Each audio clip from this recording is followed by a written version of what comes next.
भगवान पंडरीनाथ के परम वैष्णव भक्त हुए। चोखा मेला। आप अयोनिज थे। अयोनिज का मतलब होता है आपका जन्म माता पिता से नहीं हुआ था। वैसे तो चोखा मेला जी का ऐसा भाव बताया जाता है कि आप ज्यादा श्रेष्ठ जाति में आपका जन्म नहीं हुआ था। एक बात आपने कभी अनुभव की, कितने भी भक्त चरित्र सुन लो, भक्त चरित्रों में जाति की प्रधानता कभी नहीं होती। ये जाति बिरादरियों का ज्यादातर पॉलिटिक्स लोग में, पॉलिटिशियन में ही इसका ज्यादातर भेद चलता है। हम लोगों में घोले जाने वाली ये बातें ज्यादातर ये राजकीय रूप से हमारे अंदर घोली जाती है। भक्ति भाव में कहां है बताइए मुझे। कितने नाम में गिना दूं ऐसे जिनको जाति के रूप में छोटा बताया गया और ठाकुर जी ने उनको हृदय से लगाया। उन्हीं के एक प्रमाण है चोखा मेला।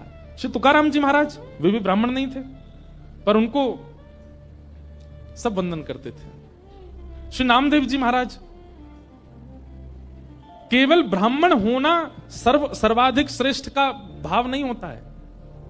आप किसी भी जाति में हो, ठाकुर जी के रहो। और एक बात हम कहें, ये जाति में जन्म लेना एक प्रकार का टास्क है। ठाकुर जी कह रहे हैं तो मैं सामर्थ हो तो अपने भक्ति भाव से अपनी इस जाति के बंधन को तोड़ के दिखा, अपनी इस जाति से ऊपर निकल के दिखा। आज हमारे भारत के एक राष्ट्रपति पूर्व रहे एपीजे अब्दुल कलाम, थे मुस्लिम, पर क्या उनको साधुओं ने वंदन नहीं किया? क्या उनको संतों ने स्वीकार नहीं किया? शंकराचार्य भगवान ने भी उनको स्वीकार किया। सब संत महापुरुष ब्राह्मण सब उनको देखते तो हाथ जोड़ते थे, सब ने स्वीकार किया। क्यों? क्योंकि उन्होंने एक जाति से ऊपर उठ गए वे, इसलिए सबने स्वीकार किया।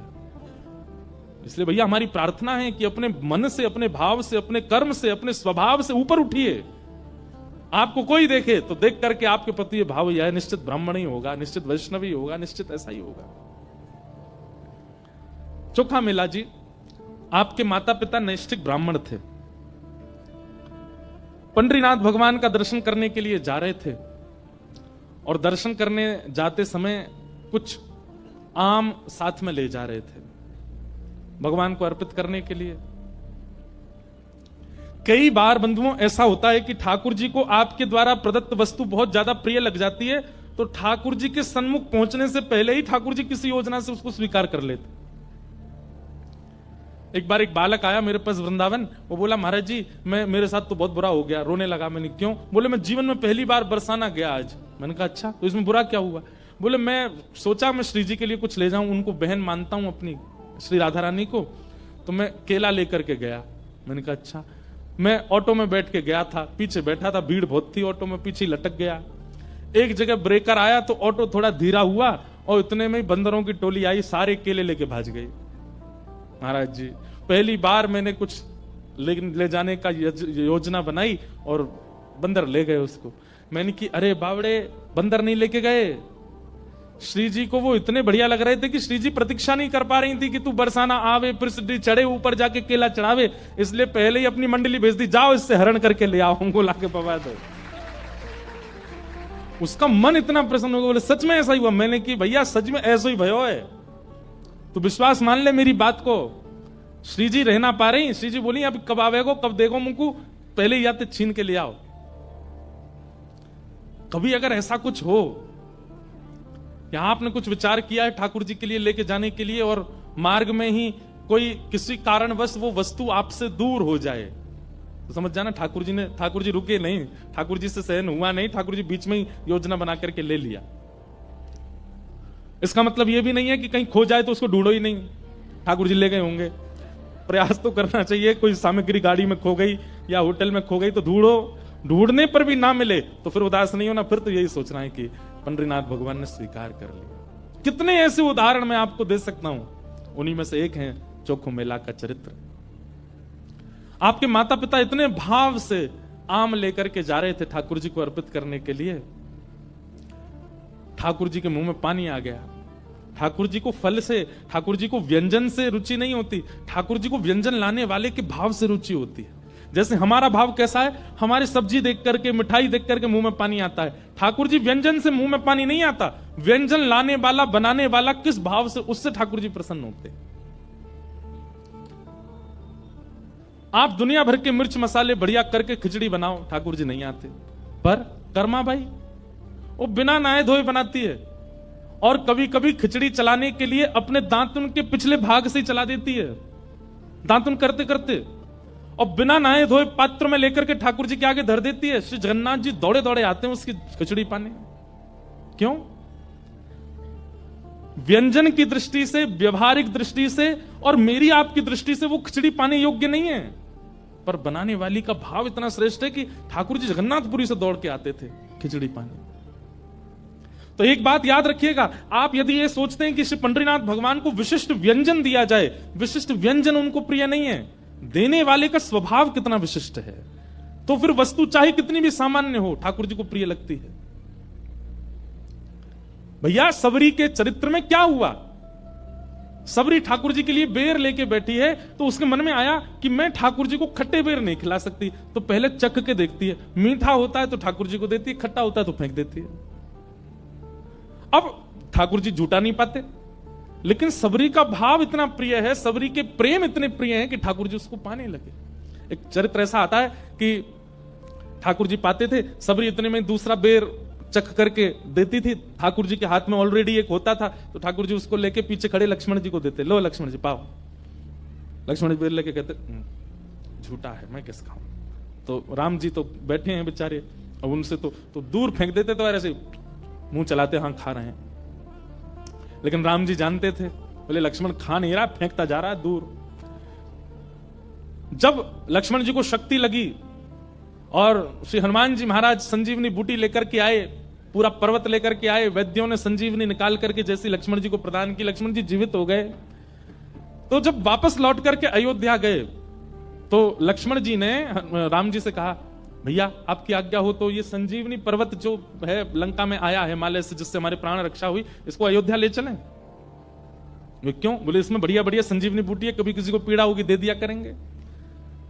तब राम जी बोले, इन संजीवनी बूटियों से केवल तुम्हारी प्राण रक्षा हो सकती थी और किसी की नहीं होगी। लक्ष्मण जी बोले क्यों? ये तो संजीवनी बूटी है। बोले संजीवनी बूटी कैसे निर्मित हुई? बोले कैसे हुई? बोले सबरी जो झूठे बेर कर करके देती जा रही थी और तुम खा के नहीं फेंकते जा रहे थे, वही संजीवनी बूटी बने। वो सबरी के झूठे उच्छिष्ट बेर ही संजीवनी बूटी बने, और उनसे ही तुम्हारी प्राण रक्षा हुई है। इससे तुम्हारी ही प्राण रक्षा होती और किसी की नहीं होती। भाई राम रावण युद्ध में तो लंका में इतने सारे राक्षस भी मारे गए, स्वयं रावण भी मारा गया, संजीवनी पर्वत तो वहीं था, लाके बूटी कोई दे देता उनको, बच जाते वे लोग भी। पर नहीं, केवल लक्ष्मण की प्राण रक्षा हुई, क्योंकि वो सबरी के उच्छिष्ट बेर, उसके मुख में अमृत है, प्रेम का अमृत, भाव का अमृत, भक्ति का अमृत, उससे बचे हो तुम। तब लक्ष्मण जी बोले, मैं भाव समझ नहीं पाया सबरी का।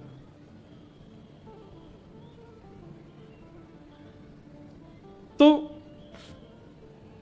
व्यंजन प्रिय नहीं है ठाकुर जी को, व्यंजन लाने वाला बनाने वाले का भाव प्रिय है। तो चोखा मेला जी के जो माता पिता थे वो आम लेकर के जा रहे थे ठाकुर जी के लिए। ठाकुर जी से रहा नहीं गया, कब आएंगे कब पवाएंगे, बीच रास्ता में ही दौड़े ठाकुर जी, और एक ब्राह्मण का, विप्र का, साधु का रूप धारण कर लिया। और जैसे वो दंपति आगे से निकले, ठाकुर जी हाथ पसार के बोले, हमें बहुत जोर की भूख लगी, आपके पास कुछ हो तो हमको दे दो। पत्नी ने पति को देखा, पति बोला कि देखो है तो ये ठाकुर जी के लिए, पर साधु और हरिजन भी तो ठाकुर जी के स्वरूप होते हैं। हमारे पास तो खूब संख्या में आम हैं, ये महात्मा ज्यादा से ज्यादा 2-3 पाएंगे, इनको पवा देते हैं, बाकी के जो शेष बचेंगे उनको ठाकुर जी का भोग लगा देंगे।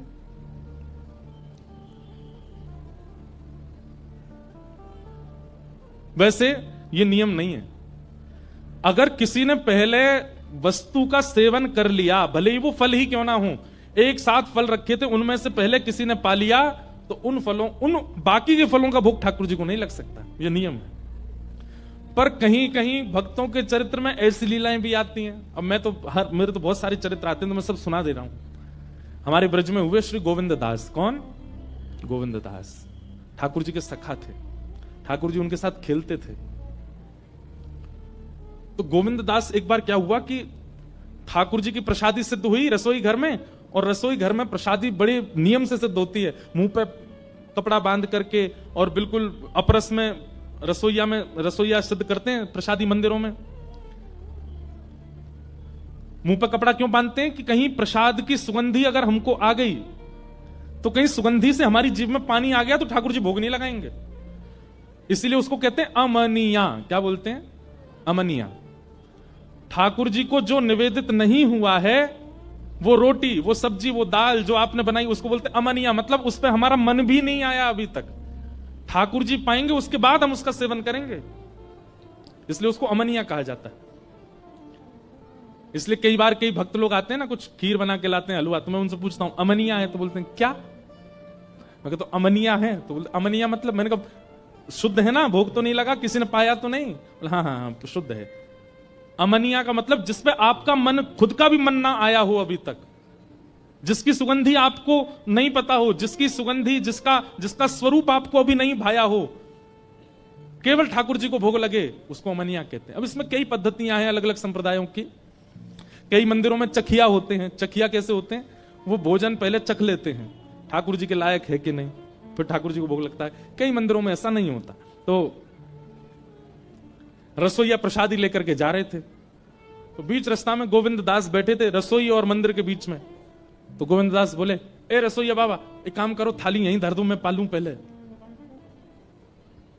रसोईया को बड़ा गुस्सा आया। बोले ठाकुर जी को भोग लगा नहीं है, ठाकुर जी को निवेदित हुआ नहीं, और तुम कैसे कह रहे हो कि हमको दे दो, ठाकुर जी को भोग लगेगा पहले? बोले अरे नहीं नहीं नहीं, ठाकुर जी को बाद में लग जाएगा, पहले मुंह पवाओ। तो रसोईया ने थाली ले जा करके रख दी रसोई घर में, और दौड़ करके गोसाई श्री विठलनाथ जी, जो श्रीनाथ जी के प्रमुख सेवक थे, उनसे जाकर के शिकायत कर दी। बोले गोविंद दास के ऊधम दिन प्रतिदिन बढ़ते जा रहे हैं। बोले आज क्या हो गया? बोले मैं भोग लेके जा रहा था ठाकुर जी के लिए, और ये गोविंद दास बीच रास्ता में ही कह रहे हैं मुझे पहले पवा दो, और जिद कर रहे हैं, बोले ठाकुर जी बाद में पाएंगे, पहले मैं पाऊंगा। गोसाई जी बोले ये तो गलत है, ठाकुर जी की प्रसादी पहले कैसे पालेगा, बुला के लाओ उसको। तो गोविंद दास सामने आए। गोसाई जी बोले, ए गोविंदा, तुम क्या कर रहे थे आज? ठाकुर जी का भोग लगा नहीं, तुम पहले ही मांगने लगे प्रसाद। तो गोविंद दास के नेत्र बंद हो गए, सजल हो गए। बोले जय जय जी, आपको लाला ठाकुर जी जो है कहा है ना, जे तो भोग पाते ही और अपनी लकुटी उठामे, छड़ी उठामे, बंसी उठामे, गैया चरावे वन में चले जाएं। और फिर ये जब चले जाएं, भोग के बाद आरती होवे, आरती के बाद मंदिर बंद होते, तब ये चले जाते हैं, उसके बाद हम लोगों को प्रसाद मिलता है। हम प्रसाद पावे में रहे, तब तक ये वन में चले जाएं। अब मैं प्रसाद पाके जब वन में जाऊं तो ये ढूंढते नहीं मिले, फिर मुझे पूरा दिना निकल जाए, मैं खूब ढूंढूं, वन में ना मिले, वृक्षण पे ना मिले, यमुना जी पे ना मिले, सब जगह ढूंढ आऊं, और इतने में ही संध्या के घंटे घड़ियाल बज जाएं, ठाकुर जी के उत्थापन की आरती होने लगे। ब्रजभाषा समझ आ रही है? हमारे ब्रज में एक रीति है कि 12, 12:30 बजे सारे मंदिर बंद हो जाते हैं, और फिर शाम को 4:30, 5 बजे खुलते हैं। मैंने कितनी बार कथा में कहा है, ठाकुर जी सोते नहीं है, ठाकुर जी गैया चराने गए हैं वन में, इसलिए मंदिर बंद होते हैं। बिहारी जी, राधा रमन जी, राधा वल्लभ जी, सारे मंदिर बंद होते हैं दोपहर में। क्यों? ठाकुर जी गैया चरावे गए हैं। तो गोविंद दास बोले आप भोग पधराओ, भोग पधरावे के बाद फिर आरती करो, आरती के बाद फिर कपाट बंद करो, ये तो चले जाएं गैया चरावे, और फिर बाकी बाद हमें मिले प्रसादी। और प्रसादी में इतने सारे भक्ता में कि धीमे धीमे पूड़िया में, धीमे धीमे सब्जी, आप इतना विलंब है जाए कि ठाकुर जी फिर हम ढूंढवे जामे तो जंगल में ढूंढते ना मिले।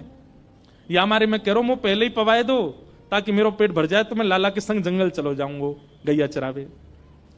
ये सुनकर के गोसाई जी के नेत्र सजल हो गए कि भाई इस कलिकाल में आज भी गोविंद दास को ठाकुर जी का अनुभव होता है। ये ठाकुर जी के साथ तब से उन्होंने नियम बना दिया, वो जब तक गोविंद दास है इसको पहले ही पवा दिया करो, ताकि ठाकुर जी के संग गैया चराने जा सके। ऐसे कुछ भक्तों के लिए ठाकुर जी ने यह अधिकार दिया, क्योंकि उनका भक्ति भाव, उनका प्रेम भाव सख्य की स्थिति में, ठाकुर जी को सखा मानते हैं। गोविंद दास जी का अगर आप चरित्र सुनोगे तो कई विषयों पर आपको विश्वास ही नहीं होगा। एक प्रसंग सुनाऊं, हो सकता है कई लोगों के मन में यह आ जाए, यह कैसे हो जाएगा, पर यह है। गोविंद दास एक दिन सुबह सुबह जंगल में शौच के लिए गए थे।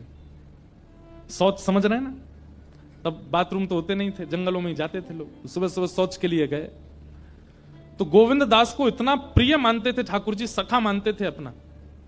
हमारे श्रीनाथ जी को पता चली गोविंदा जंगल गए हो, ठाकुर जी भी पहुंच गए।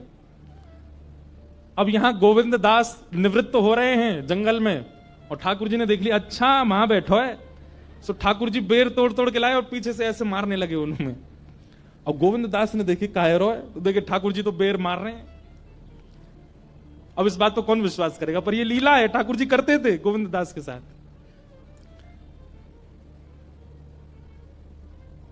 ऐसे ऐसे चरित्र हैं। और फिर पता गोविंद दास क्या करते, जो बेर उनमें पड़ता बैठी बैठी अवस्था में पकड़ के वो ठाकुर जी पर मारते थे। अब सामान्य व्यक्ति देखे तो उसके मन में आ जाएगा राम राम राम राम, अपवित्रता का ध्यान नहीं कर रहे हैं राम ठाकुर जी पे, पर ठाकुर जी उनको सखा मानते हैं अपना। हुआ ऐसा था कि भगवान केवल 11 वर्ष ब्रज में रहे। जब श्री कृष्ण आए तो केवल 11 वर्ष ब्रज में रहे। ठाकुर जी की लीला करने का अभी और मन था, ऊधम करने का अभी और मन था, ठाकुर जी वो ऊधम कर ही नहीं पाए। इसलिए ठाकुर जी कलिकाल में दोबारा श्रीनाथ जी के रूप में प्रकट हुए, और फिर प्रकट होकर सूरदास, कुम्मनदास, गोविंद दास, छीत स्वामी और इन सब अष्ट सखाओं के साथ ठाकुर जी ने फिर दोबारा से वही सब क्रीड़ाएं की। उसमें से श्रीदामा का जो रूप, जो ठाकुर जी के मित्र श्रीदामा हैं, वही कलयुग में गोविंद दास बन के आए। तो ठाकुर जी को लज्जा नहीं होती थी।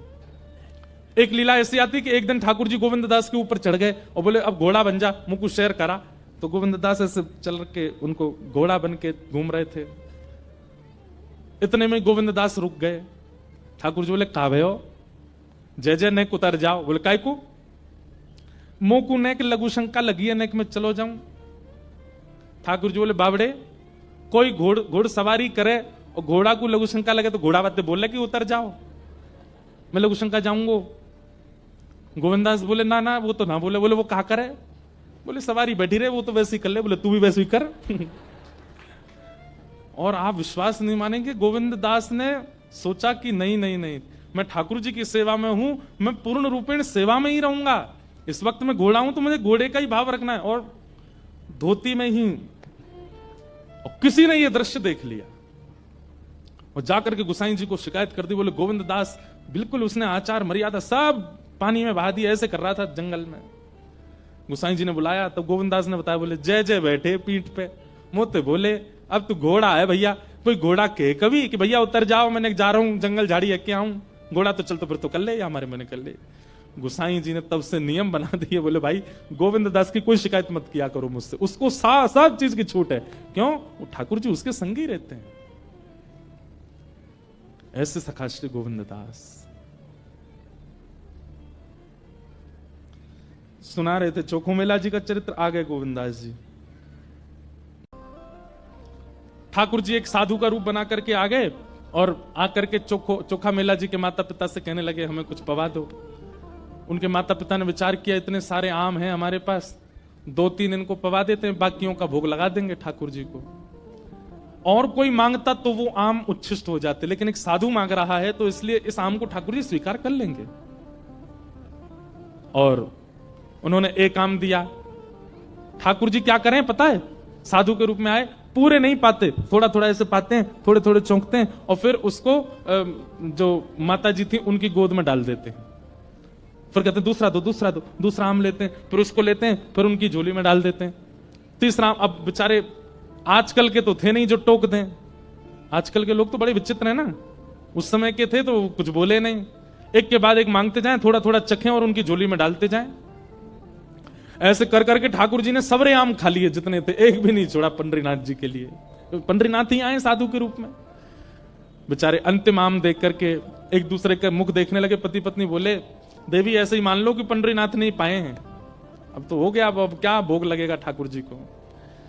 और साधु सबरे आम पाकर हाँ भैया बढ़िया आनंद आ गया, अब तुम लोग जो क्रिया में जा रहे हो चले जाओ। और झूठे आम, चुखे हुए आम उनकी पत्नी की झोली में डाल दिए।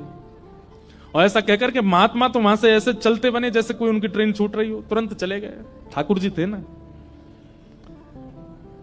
दोनों पति पत्नी सोचने लगे अब खाली हाथ जाएं ठाकुर जी के पास, कोई बात नहीं, ऐसे ही मान लेते हैं कि ठाकुर जी आके पाके चले गए। चलो देवी अब ये झोला का क्या करोगी, इसको कहीं पधरा दो, तो सब उच्छिष्ट हो गए।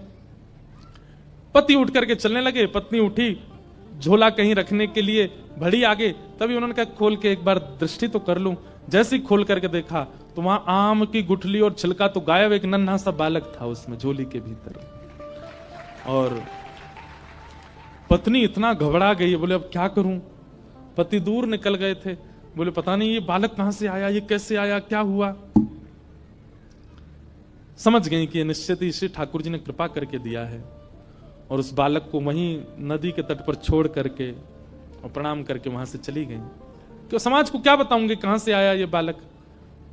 सब लोगों की तो दृष्टि होती है ना, परिवार के घर के सब लोग देखते हैं भाई, 9 महीना पहले ही सबको खबर चल जाती है, फिर सबको पता होता है कौन सा महीना चल रहा है, क्या हो रहा है क्या नहीं हो रहा। रिश्तेदारों का काम क्या है, यही तो करते रहते हैं वो। अब ये इनकी पत्नी सोची किसी ने सुना नहीं आज तक कि मैं गर्भवती थी, ना मेरा 9 महीने का कोई समय ऐसा निकला, अचानक बालक लेके जाऊं तो कहीं जीवन पर्यंत मुझे भी सुनना पड़ेगा, इस बालक को भी पता नहीं कोई स्वीकार अस्वीकार कर दे, इसलिए वहीं छोड़ के चली गई।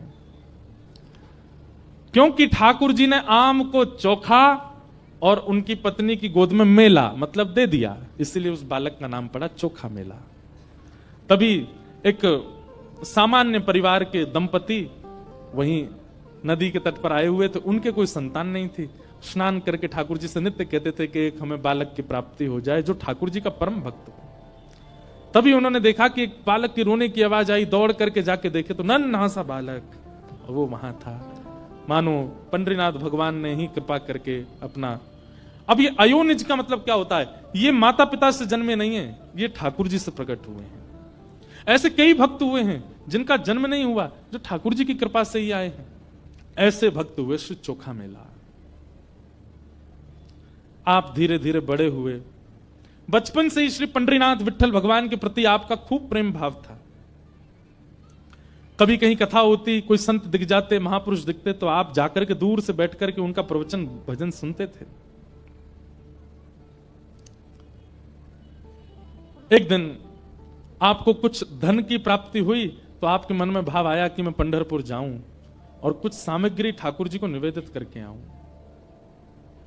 और आपने खूब सारे फल खरीदे और फल खरीद करके लेकर के गए ठाकुर जी को अर्पित करने के लिए। जैसे ही वहां पहुंचे तो मंदिर के सब लोग बोले, भैया ये तो दर्शन तो कर सकते हो, अधिकार है सबको, पर तुम्हारे हाथ का चढ़ाया हुआ भोग ठाकुर जी लगाएंगे। जानते हो तुम कौन हो, कैसी बिरादरी से आते हो, कैसे कुल में जन्मे हो, चलो निकलो यहां से।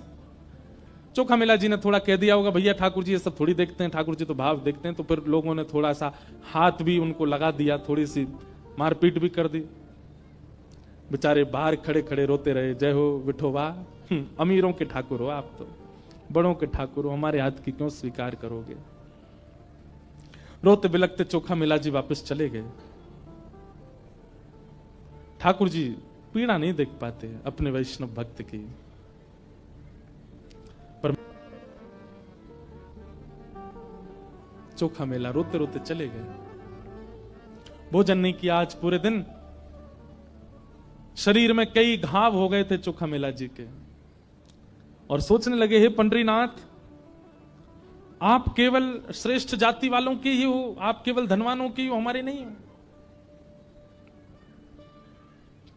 मन में कई प्रकार की भावनाएं उत्पन्न होने लगी। ठाकुर जी व्याकुल हो गए, और अर्धरात्रि का समय चोखा मेला अपने घर के बाहर पेड़ के नीचे बैठे थे। इतने में कस्तूरी की बढ़िया सुगंधी आने लगी, छम छम आवाज आने लगी, और सुंदर तेज पुंज जैसा दूर से दिखाई देने लगा। चोखा मेला बोले, ये कैसा अद्भुत दृश्य दिख रहा है। और तभी देखते हैं कि महाराज सिर पर सुंदर मुकुट विराजमान, कानों में मकराकृत कुंडल, अपने कमर पर हाथ धारण किए हुए, चलते हुए बढ़िया ललित त्रिभंगी चाल से चलते हुए साक्षात श्री विठल भगवान पंडरीनाथ चोखा मेला के सामने आ रहे हैं। देख लिया, समझ गया, पहचान गया कि ठाकुर जी। पर जैसे एक प्रेम में स्वभाव होता है ना कि प्रेमी पहले कुछ गलत करके फिर मनाने आता है, तो दूसरा प्रेमी रूठ के और बैठ जाता है।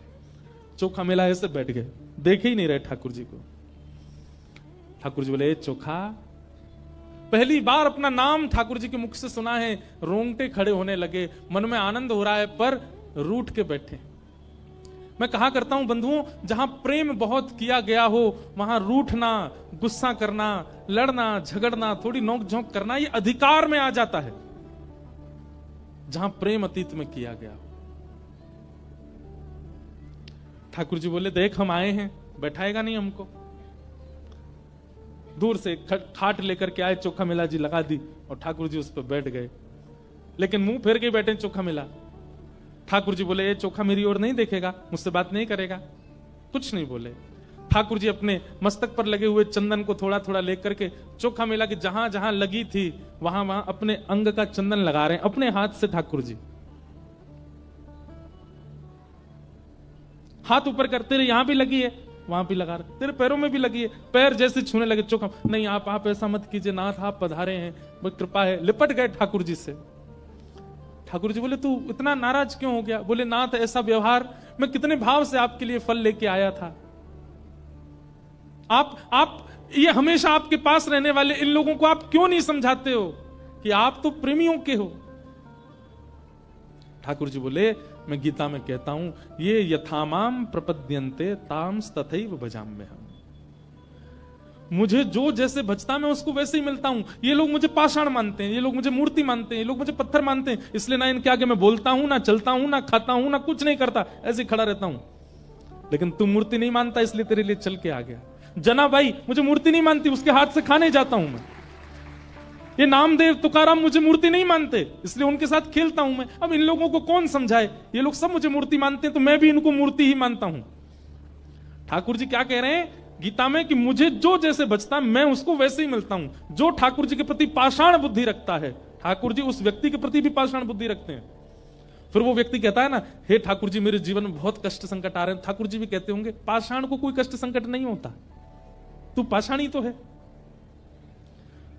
ठाकुर जी को अनुभव ही नहीं होता कि हम भी चैतन्य हैं।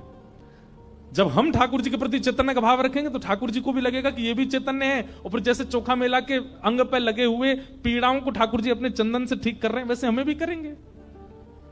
हमने ठाकुर जी को मूर्ति माना, ठाकुर जी भी हमको मूर्ति मान करके खूब सारे कष्ट दे देते हैं जीवन में। फिर हम कहते हैं ठाकुर जी इतनी पीड़ा, इतना कष्ट। ठाकुर जी कहते हैं पत्थर को कोई कष्ट थोड़ी होता बेटा। अब चल तू एक काम कर, मैंने सुबह से कुछ खाया नहीं है, कुछ खिला। बोले आपका तो मंदिर में 8 बार भोग लगता है, क्यों झूठ बोल रहे हो, कुछ नहीं पाया? बोले नहीं, आज मेरे भक्त को पीड़ा दी गई थी इसलिए मैंने उपवास किया, मैंने नहीं पाया, मैंने कुछ नहीं पाया। चोखा तूने भी कुछ नहीं पाया ना, चल कुछ लेके आ, पाएंगे। फल लेकर के आए, चोखा ठाकुर जी के आगे धर दिए। ठाकुर जी प्रेम से पावे, और जैसे फल पाते हैं, फल का जो अंतिम भाग रह जाता है खत्म होने वाला, उसको चोखा को अपने हाथ से खिला देते। अपना अधरामृत का सुंदर फल, नेत्र सजल हो गए चोखा मिला के। कुछ फल बच गए थे तो ठाकुर जी उनको लेकर के अपने फेंट में बांधने लगे। चोखा बोले ठाकुर जी ये फल आप कहां ले जा रहे हो, यहीं पा लीजिए, कहां लेके जा रहे हो और ये फेंट में क्यों रख रहे हैं आप? ठाकुर जी बोले मैंने उपवास किया तो मेरी गृहिणी रुक्मणी ने भी उपवास किया है, वो भी बेचारी भूख की बैठी है, ये ले जाऊंगा उसको जाके खिला दूंगा, वो भी खा लेगी प्रेम से।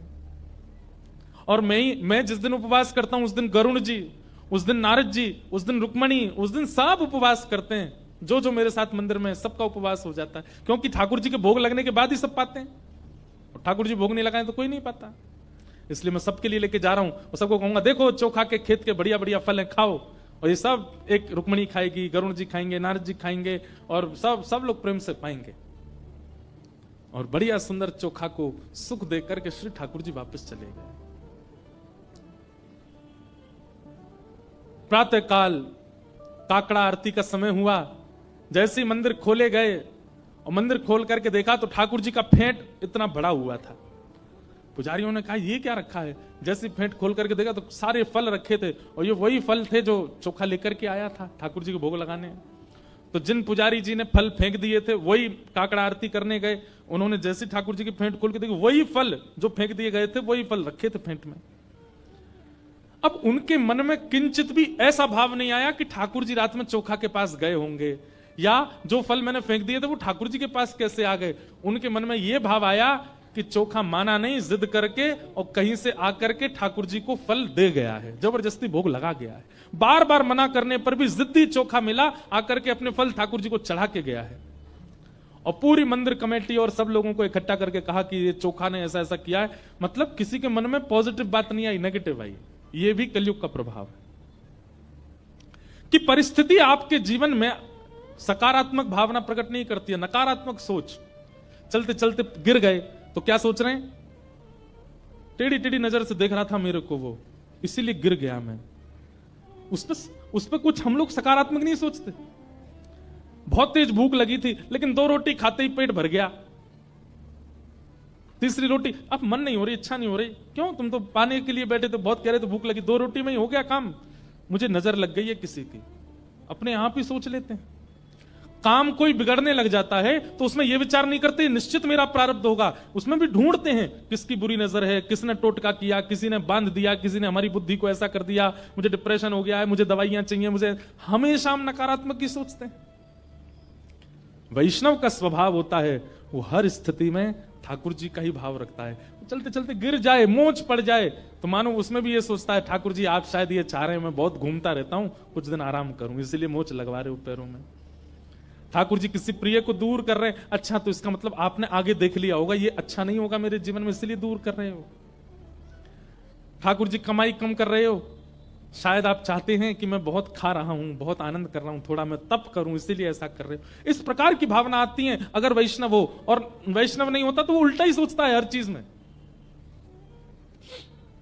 सबने सोचा चोखा मेला आकर के जबरदस्ती ठाकुर जी को फल दे गया है और मूर्ति स्पर्श करके गया, जबकि उसको मना किया था। कल तो बेचारे को मंदिर में पीट दिया, आज सब उसके गांव गए और गांव में जाकर के घर से निकाल करके पीटा कि तू कैसे आया मंदिर में और तूने कहां से चाबी बनवाई, तू ताला खोल के भीतर गया, ठाकुर जी पर फल चढ़ा करके आया, तूने स्पर्श किया उनका। चोखा मेला बोल रहा नहीं ऐसा नहीं है, ऐसी कोई बात नहीं है। अरे देख इसके अंग पर ठाकुर जी के श्री मस्तक का चंदन भी लगा हुआ है, निश्चित ये गया है, प्रमाण दे रहा है।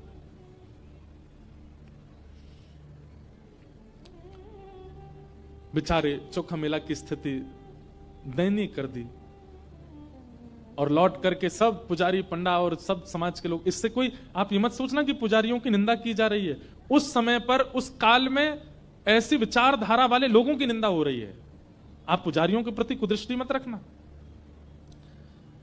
लौट करके जैसे ही सब वापस पंढरपुर आए, हाथ पांव धो करके स्नान करके अपरस में जैसे ही मंदिर में प्रवेश करने लगे, ठाकुर जी ने अपने आप अपनी किवाड़ बंद कर ली और भीतर से चटकनी लगा दी।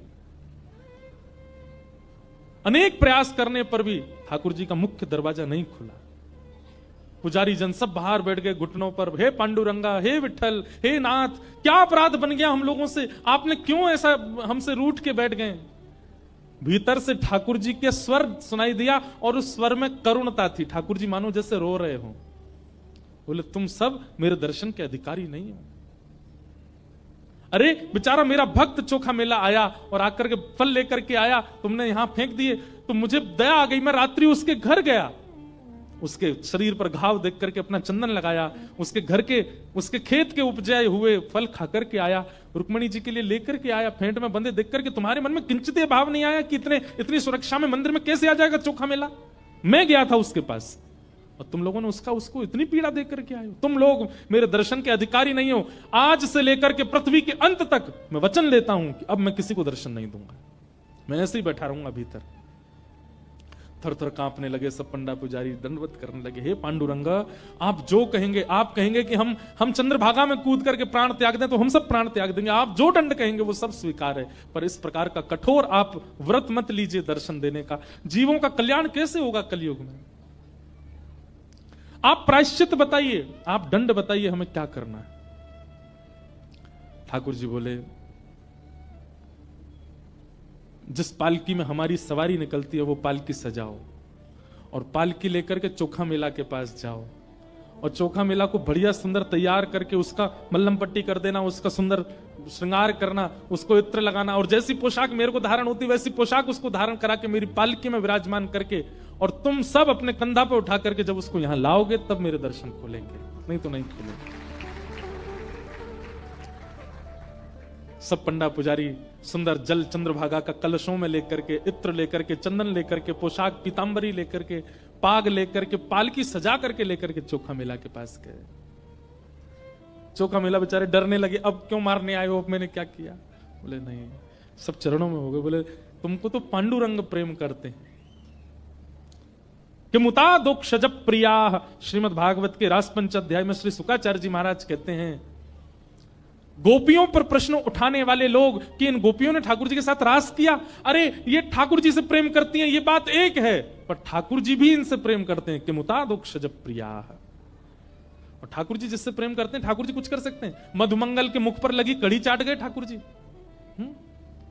सबरी के झूठे बेर खा गए ठाकुर जी, कर्मा की अशुद्ध अवस्था में बनी हुई खिचड़ी पा गए ठाकुर जी,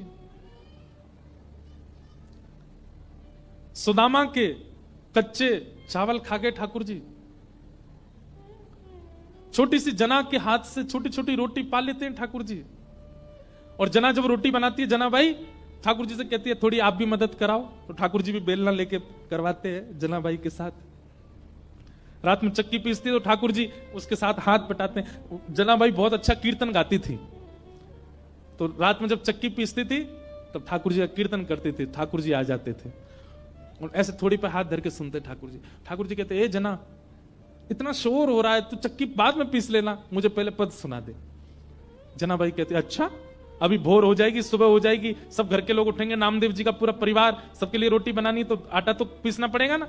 आपका क्या, आप तो मंदिर में जाओगे, वहां बढ़िया चकाचक पाओगे, यहां हम सबको पाने के लिए तो आटा पीसना ही पड़ेगा। ठाकुर जी कहते, ये बहुत शोर करता है। जनाबाई बोली, मैं छोटी सी, मेरे छोटे से हाथ, अब जितना मुझसे बल पड़ेगा उतना करूंगा, तुम तो बड़े हो, चलो हाथ बटाओ मेरे साथ। और एक हाथ जना का और उसके ऊपर दूसरा हाथ पंडरीनाथ लगाते हो, फिर दोनों चक्की पीसते। और चक्की पीस करके जल्दी से जल्दी जब गेहूं पिस जाते, फिर जना से कहते, अब सुना। सामने बैठ करके पंडरीनाथ सुनते जनाबाई को। कितना प्रेम है ठाकुर जी के चित्त में। कोई प्रेम प्रदान करने वाला चाहिए। हम लोग प्रेम को छोड़ के बाकी सब देते हैं ठाकुर जी को। सोना ले, चांदी ले, जवाहरात ले, रुपया ले, फूल माला ले, प्रसाद ले, और इन सब के बाद हमारे आर्त भी ले, हमारे संकट भी ले, ये सब ले। कोई प्रेम देता है ठाकुर जी को?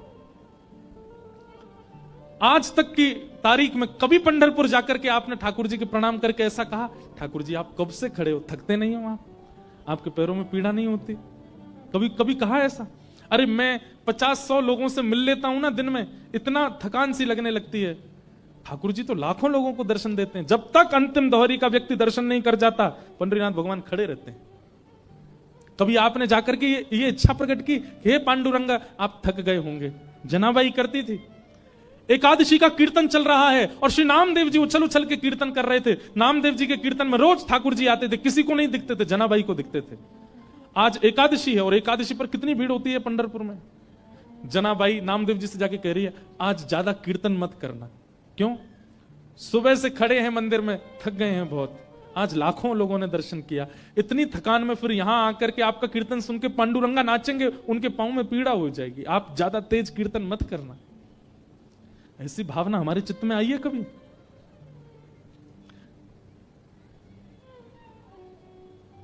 हम भक्त चरित्र क्यों सुन रहे हैं? टाइम पास नहीं कर रहे हैं हम। ऐसा प्रेम जैसा तुकाराम जी के चित्त में, जनाबाई के चित्त में, सूरदास गोविंद दास के चित्त में, वैसा एक छींट हमारे चित्त पर पड़ जाए ठाकुर जी के लिए, वैसा प्रेम प्रकट हो जाए। प्रेम की पीड़ा मीरा जाने, या जाने वो राधा। हे प्रेम की पीड़ा मीरा जाने, या जाने श्री राधा, श्री राधा, श्री राधा। राधा राधा कह ले प्राणी, कट जाएगी बाधा। हो प्रेम की पीड़ा मीरा जाने, या जाने श्री राधा, श्री राधा, श्री राधा। प्रेम अमर है, प्रेम अजर है, गंगा जल की धारा। प्रेम अमर है, प्रेम अजर है, गंगा जल की धारा। जब मैं बहुत छोटा था तो स्कूल जाता था, स्कूल से आता था तो पूज्य रमेश भाई ओझा जी की कथा सुनता था और वे इस पद को गाते थे और पूरे दिन यही पद ही सुनता रहता था बाल्यकाल में। मैंने आज तक कथा में बहुत एक आध बार ही गाया होगा या आज मन में आ रहा है। बहुत सुंदर भाव। प्रेम अजर है, प्रेम अमर है, गंगा जल की धारा। प्रेम अजर है, प्रेम अमर है, गंगा जल की। प्रेम कैसा है? प्रेम से ऊंची नहीं ऊंचाई, प्रेम हरि को है प्यारा। प्रेम से ऊंची नहीं ऊंचाई, प्रेम हरि को है प्यारा। प्रेम नहीं बिन भाव के जीवन, ये जीवन है आधा। हो प्रेम की पीड़ा मीरा जाने, या जाने श्री राधा, श्री राधा, श्री राधा। प्रेम त्याग है, प्रेम समर्पण, प्रेम भक्ति है पूजा। प्रेम त्याग है, प्रेम समर्पण, प्रेम भक्ति है पूजा। प्रेम में तन मन भक्ति में हूँ, ऐसा प्रेम न दूजा। प्रेम में भक्ति में हो, ऐसा प्रेम न दूजा। मीरा दासी गिरधर प्रभुवर, ऐसा प्रेम अगाधा। हो प्रेम की पीड़ा मीरा जाने, या जाने। श्री राधा, श्री राधा। प्रेम हम इसको छोड़ के सब देते हैं ठाकुर जी को। कभी चिंता होती है हमारे चित्त में? नहीं होती। हमें लगता है ये तो परमात्मा है, इनको क्या पीड़ा होती होगी। पीड़ा होती नहीं है ठाकुर जी को, पर प्रेम जिसके चित्त में होता है। अब बेटा भले कलेक्टर बन जाए, बेटा भले प्रधानमंत्री बन जाए, उसको सारी सुख सुविधाएं हैं, लेकिन फिर भी मां बोलती तो है ना, तू ठीक तो है, कोई दिक्कत तो नहीं। जब सब सुख सुविधाएं हैं तो फिर क्यों पूछती हो? क्योंकि प्रेम है। हम पूछते हैं कभी पंडरीनाथ से? हम तो भैया जाके खूब पूछें, लाला ब्रज ते इतनी दूर आए करके यहाँ महाराष्ट्र की भूमि में ऐसे ठाड़े हो, सब ठीक है?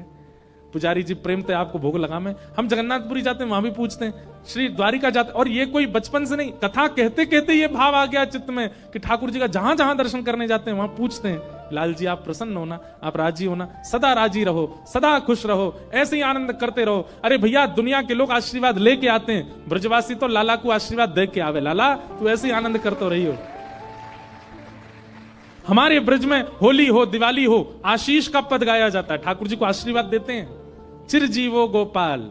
लाला तुम ऐसे ही आनंद करते रहो, हमारे लाला को खूब यश बढ़े, खूब कीर्ति बढ़े, खूब नाम बढ़े। ऐसे ही लाला हमारो पूरे महाराष्ट्र में ऐसे ही ध्वजा फहरा तो रहे अपनी, ऐसा आशीष दे के हमें। प्रेम में ये सब संभव है, और जहां प्रेम नहीं है वहां ये सब नहीं है। चोखा मेला को तैयार करके पालकी में विराजमान करके जैसे ही ठाकुर जी के सन्मुख लेकर के आए, चोखा मेला के आते ही ठाकुर जी ने अपने आप अपने द्वार खोल दिए और सामने चोखा मेला खड़े हैं। ठाकुर जी प्रेम से प्रसन्न होकर के दर्शन दे रहे हैं। नामदेव जी महाराज इस छवि का दर्शन कर रहे थे। चोखा मेला रथ अपनी पालकी से उतर के दौड़ करके गए ठाकुर जी को जैसे अंक में भरा, भगवान प्रतिमा से प्रत्यक्ष हो गए और प्रत्यक्ष होकर के चोखा मेला को अपने हृदय से लगा लिया। आज भी उनकी समाधि वहां ठाकुर जी के बिल्कुल मंदिर के द्वार के सामने ही बनी हुई है। और कहते हैं आज भी ठाकुर जी की पालकी जाती है उनके गांव। ठाकुर पूरी दुनिया में भक्त आते हैं ठाकुर जी के पास, और ठाकुर जी जाते हैं भक्त से मिलने। ऐसे हमारे श्री पांडुरंग, ऐसे हमारे श्री ठाकुर जी बड़े प्रेम और भाव से विराज रहे हैं, आनंद करा रहे हैं।